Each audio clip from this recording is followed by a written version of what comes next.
Good afternoon, everyone. So today here I am with my class number 12, and today, as I said, we will be discussing the next unit you have from the reflections text. And before that, I just want to make sure that in my last class, my importance in the last video that I have uploaded was mainly to make you people aware of the syllabus which is there, which is in, which is out. So if you have watched that video, you might have very well aware of the fact by now that which are the units that have been retained for this academic year, and which are the units that have been taken out from the syllabus for this academic year. So I hope that you all have noted it very well. So if not, you will have to watch that video again, and then you will have to make a note of all the things that are there, that is in and that is out. So my importance, or I just wanted to make sure that since I had begun the discussion on around a medicinal creeper by Purnachandra Tejasvi, so I just was discussing, or I was just reading the chapter about what exactly it is all about. So as I had already clearly told you in my last class, that if you are interested, if you have time or something, you can just read. It's a very interesting story. At the same time, you will also come to know about the importance of Ayurvedic medicines that are available in the Indian forests or the nature, or so to say, not only in India but throughout the world. All right. So by now you should be very clear of the fact that what is in and what is out as per the syllabus, as per the instructions received by the PU board. Okay. So now we have completed the 2 units, that is starting from the first one, that is the Gentleman of the Jungle, which we have already discussed, and then we had a poem, that is The Schoolboy by William Blake. So these are the 2 units that were already completed, and I was going through with the discussion on the 3rd unit from the text, that was around a medicinal creeper. So since I came to know about it, there was an official confirmation, so I have just winded up that particular session as I had started off 2 days ago. So I was on my last class, that is yesterday. I was on my 2nd class on around a medicinal creeper, which I had just read, so that you will have just an idea about what kind of the story was all about, that was or something. Okay, so now skipping the 3rd unit from the reflections, I am coming on to the 4th unit. That is the 4th unit from your text is Oru Manushyan, and it is been written by Malayali, or the guy, author from Kerala, Vaikom Muhammad Basheer is the author of this short story that we are going to discuss today. All right. Okay. So as usual, I'm going on to the last part of the note on the author, which is given on your page number 36 in your textbook. Okay, so be very clear here about the title of the story, Oru Manushyan, and it is been written by Vaikom Muhammad Basheer. To know more about Vaikom Muhammad Basheer, turn on to page number 36 on your textbooks, and this is what it is told about him.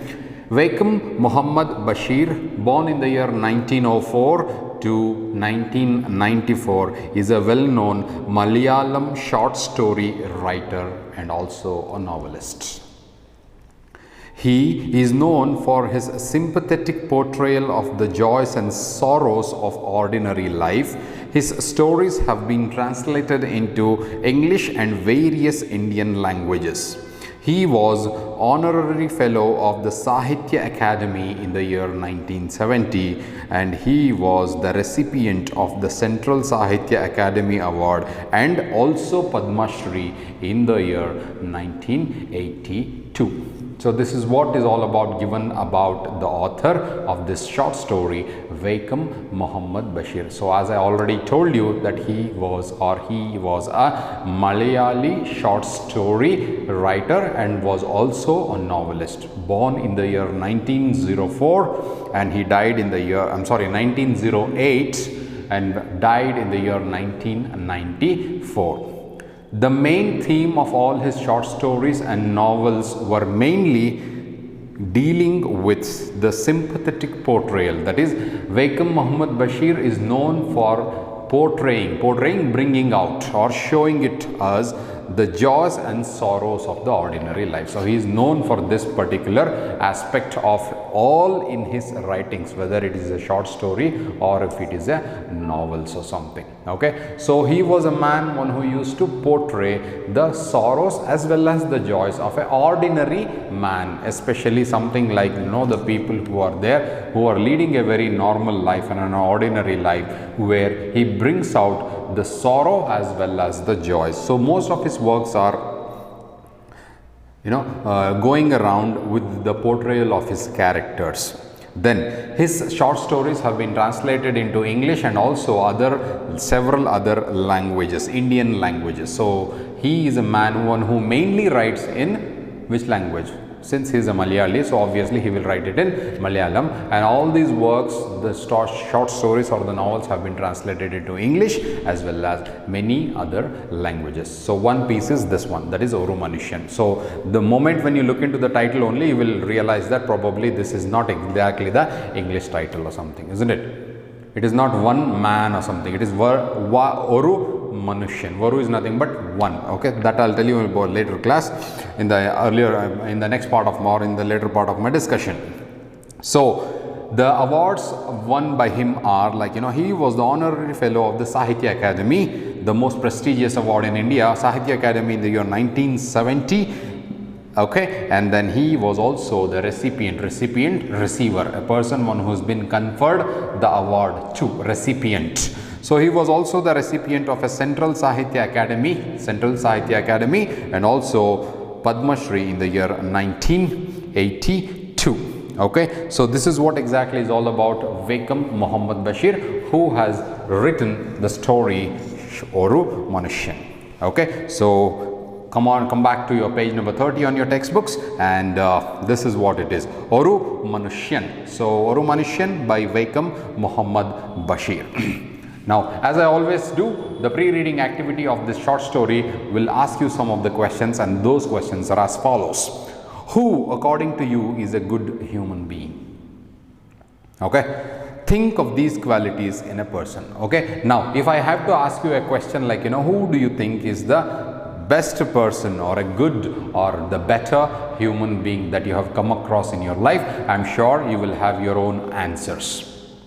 Okay, you might be coming up with their answers, especially with relation to your parents, or you may come up with some teachers who have changed your life, or you may come up with some of the people who do you consider as the role models of your life, isn't it? So now when we live in earth, or when we are, you know, living on earth, we obviously tend to follow one or the other person in our life, isn't it? In the similar way, who do you think is a good person on earth, or whom do you think is a good human being? So he gives us a list of qualities, and then you will have to just think in your mind, like, you know, how can you connect? Like, you know, right now have a person in your mind whom do you think is the best person in this world, and then do you find these qualities in him, like helping the needy, then extracting money from others, living a self-contented life, or being violent.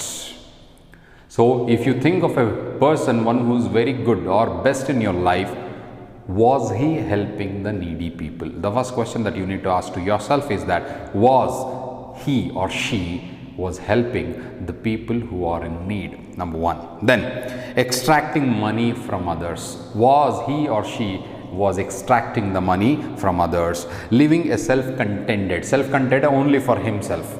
He or she was living only for his or her own life, contented, putting up all the boundaries or something like that. And then being violent, being harsh, being very harsh or being violent. Now, apart from, out of all these four qualities, whom do you think is a very good person, or who could be a good person? So you may answer these questions in your own self, like, according to me, it is the person one who is helping the needy.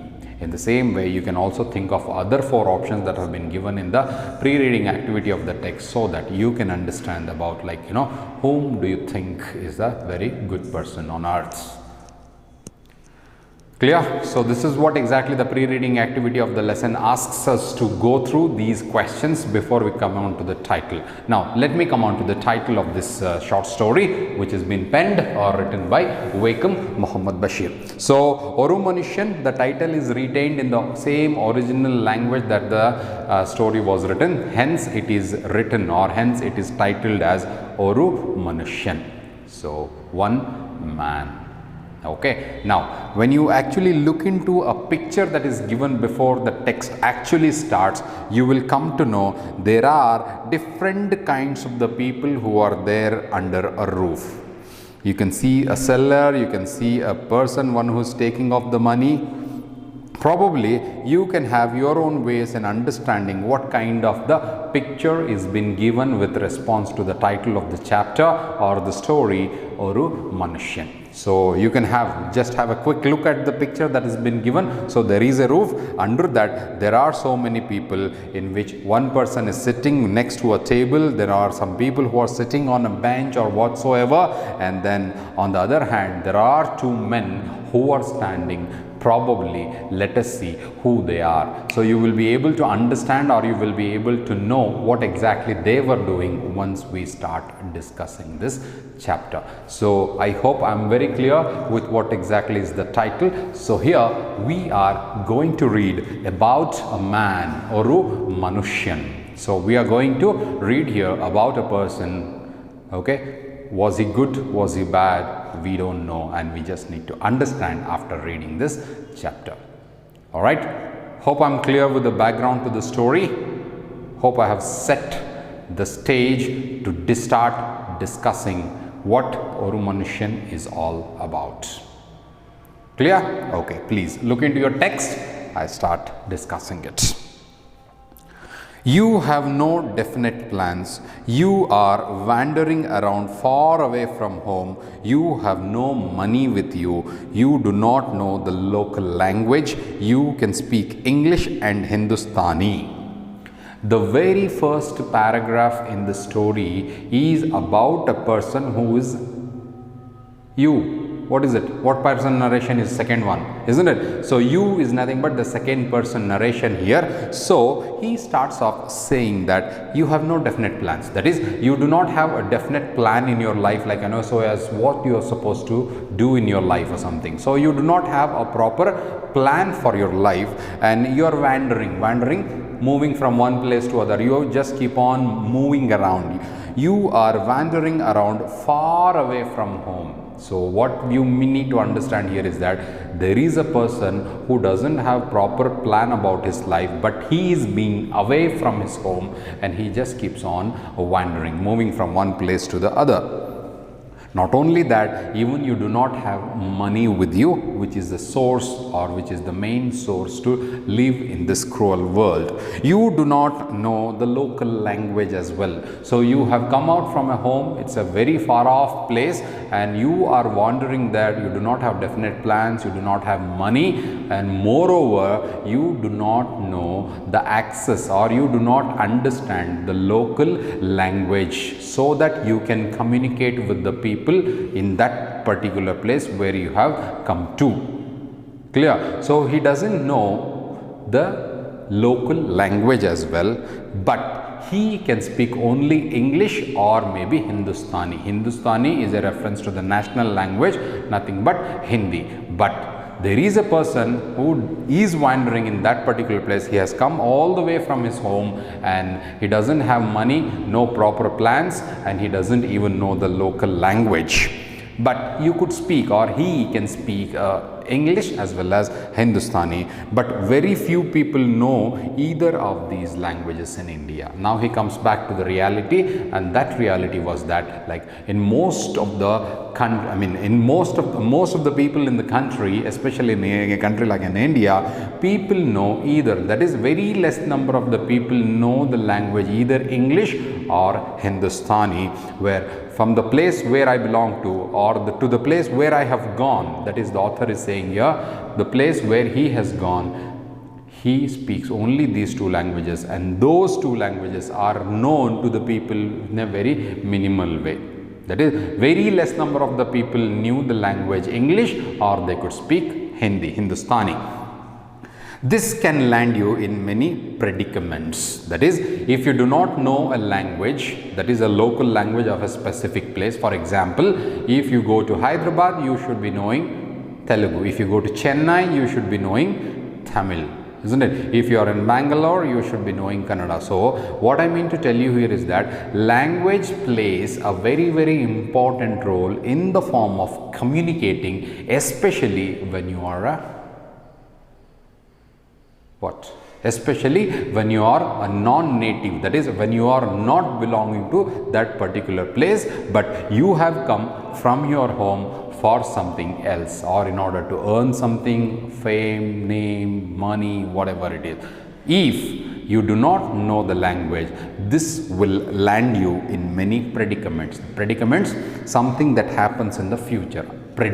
Prediction, hope you know this word. So this will land you in so many predicaments. Many adventures can befall you. That is, you may not be knowing what may happen to you in the future, or you may not be knowing about, if you do not know the language, okay, what might be, or you may land in so many difficulties in your life. So this is the gist of the very first paragraph of the story, Oru Manushyan.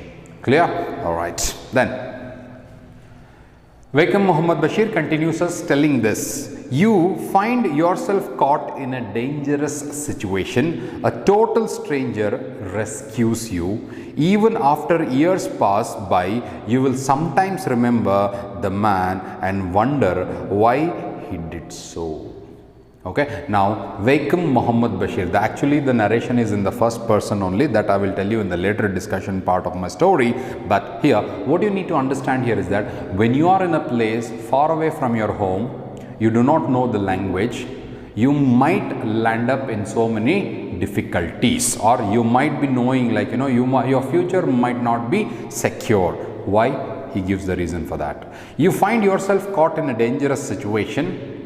A total stranger, whom you do not know at all. Stranger is a person, one whom you have not met at all. You do not know him, who he or she is, and he comes and rescues you. He clears off some problem or a difficulty. He becomes a rescuer, and he comes and rescues, and even after years pass by, you still sometimes remember the man and wonder why he did so.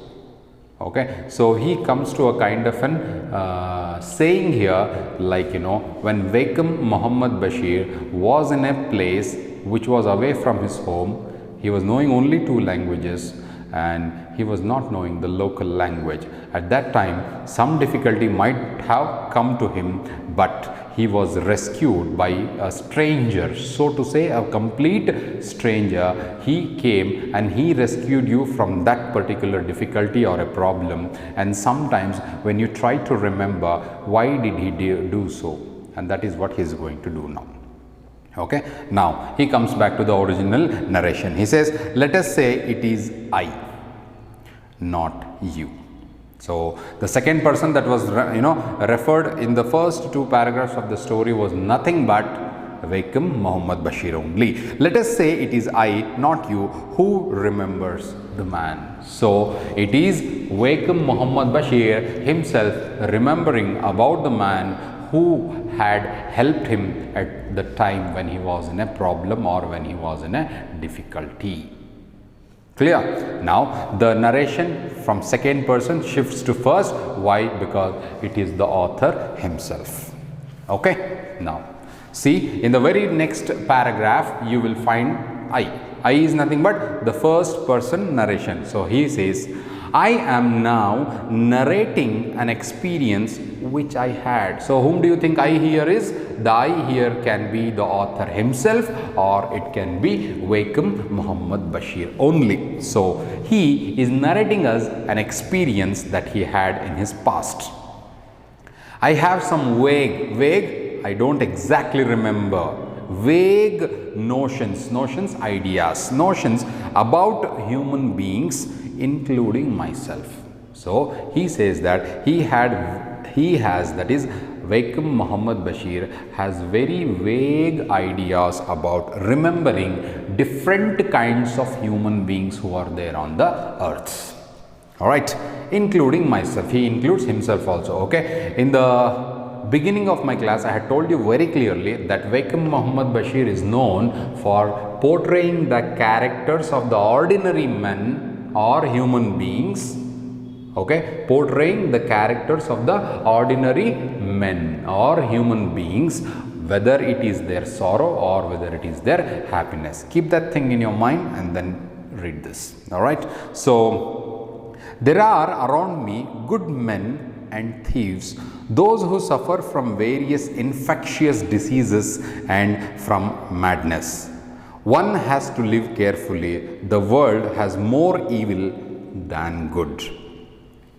We realize this only after we get hurt. So he is talking to us about, in the form of sharing an experience of his own which he has encountered. And what is that? He says, there are around me good men. I don't deny the fact that I don't have good people around me. Yes, there are good men who are around me. At the same time, there are also people who are thieves.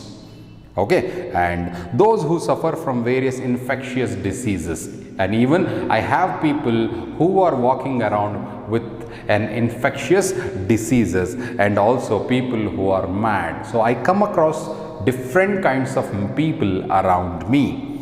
One has to live carefully. So obviously you have to be very careful, and these days we are very, very careful because you know what's the reason, isn't it? So we do not know who is infected. In the similar way, Vaikom Muhammad Basheer is telling us about an experience which he had in his life. The world has more good than evil. So underline that phrase. It's a very important phrase. The world has more evil than good. Okay, what is it? We will realize it in the later part of the story. We realize this only after we get hurt, isn't it? So we always think like, whenever you are hurt, then only you will realize the value of something that you have lost. In the similar way, one should be very careful because we do not know what kind of the people we are living in, and at the same time, the world is having more evil than good. So once we realize this only when you are hurt. I think these are the experiences that, including me, you also have come across in your lives, isn't it? So you will get hurt only when you are fallen, isn't it? In the similar way, the same thing has happened to Vaikom Muhammad Basheer. Let us see what it is. Okay. Now let me record here that incident which was perhaps quite insignificant. So now the author is going to tell us about a story, about one of the things that he had in his life, which was not very significant in his life, but it was something which perhaps was very important. Okay, now the author is going to tell us about one of his experiences or one of the people that he actually found or whatever, so that he will start in the later part of the story.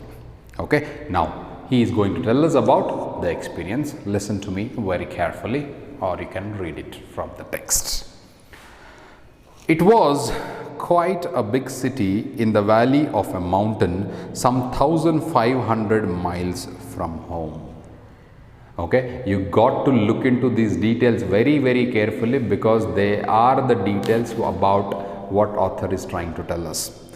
It was a quite big city, okay, in the valley of mountains. So it was somewhere very close to the mountain ranges.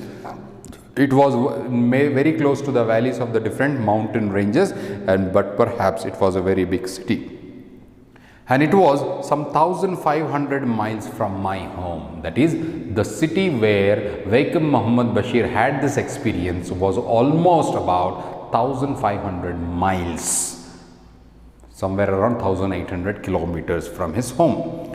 The inhabitants, the people who are living, of which had never been known for the quality of mercy. So that particular place where I was, the people there were never knew about the quality, what kind of the quality of the mercy can one have. Okay, then further he says they were very cruel people, that is these people were not very good to be friends or whatsoever. They were a cruel people. They might be a murders, there might be robberies, there might be pickpocketing. These were the daily occurrences in the place where I was in. That is, according to the author, the city where he is living in was not so very good, because many of the people in that particular place were either robbers, or they were the murderers, or they were the pickpocketers, or something like that. So these kinds of the things were kept on repeating in that particular city where I was living. By tradition, that is from their forefathers, by tradition the people were professional soldiers. Okay, as I said, you will come across the people who are good, who are bad, who are on an average kind of a thing. So that's what he is trying to tell us here. It is not only a city that was having only these robberies or murders or whatsoever, but also these people were also traditionally, or they were professionally soldiers. So can you guess what city is he talking about? So have this thing in your mind, all right? So just let us see, like, if you will be able to find out what city or what's the name of the city that we are talking about, or that we are discussing it about. Okay, some of them went to distant places and lent out money on interest. Okay, some of these people went outside India or maybe to any other country or something, and they lent out the money in the form of getting interest. Many others served as watchmen in banks, mills and large commercial establishments in big cities. Money was highly valued by them. For money, they would do anything, even commit murder. Okay, now author is trying to tell us about the people of that particular place. Okay, the people of that particular place as people who could do anything in order to get money. Okay, they are, or they will be ready to do anything if they are getting the money or something. So he's just slowly trying to hint us about a place, and he gives about what kind of the qualities of the people can you find in that particular place. So give your importance to people can do anything for money is very much highlighted here. At the same time, it is not that people are only murderers, or they are the pickpocketers, or they are the robbers, but people also work for the sake of humanity, because most of them will become the soldiers of the country. At the same time, they also work as the people, as the security guards, or maybe watchmen, maybe for the big establishments in the other big cities of India. And there are people who have their own property or whatsoever, but they are living in abroad. For them, money is something that has to come. And at the same time, telling about all the qualities of the people, good and bad, what Vaikom Muhammad Basheer wants to tell us here is that I was living in that particular city where people can do anything for money. Okay, so they can become a robber, they can become murderers, or they can do anything, but only thing is that if money is with them, they are ready to do anything. So just please try to understand, please try to find out which city is he going to talk to us about, because he never mentions which city. It is only for the sake of the readers as us that we will have to find out what city is he talking to us. Maybe he is slowly giving us the hints so that you can identify the name of the city or something. So I will stop here and we will continue it in the next class. So far, whatever we have discussed, please try to recapitulate. So we have started the fourth unit from your text, that is Oru, Manushyan. What is the title is all about, and I have also very clearly told you about the author Vaikom Muhammad Basheer, what kind of a person was he, and what are the awards, and what exactly is he known for, portraying the characters of the ordinary men, about their joys as well as the sorrows of their life. And then he starts off the lesson with a reference to the second person and slowly changes from second to first person narration, because this is a story for what has happened with the author himself. So the story changes from you person narration to second person narration to the first person narration, and then he tells us about one of the cities where he was living and what kind of the people were there around him. And what we have discussed so far, at what place we are going to stop today here, is that he has understood very clearly that the people in that particular big city where he is living, which is almost around 1500 miles away from his home, there are all sorts of the people who are available, but for them the main priority is money, and if they are getting money, they are ready to do anything. They may go for pickpocketing, they may become robbers, they may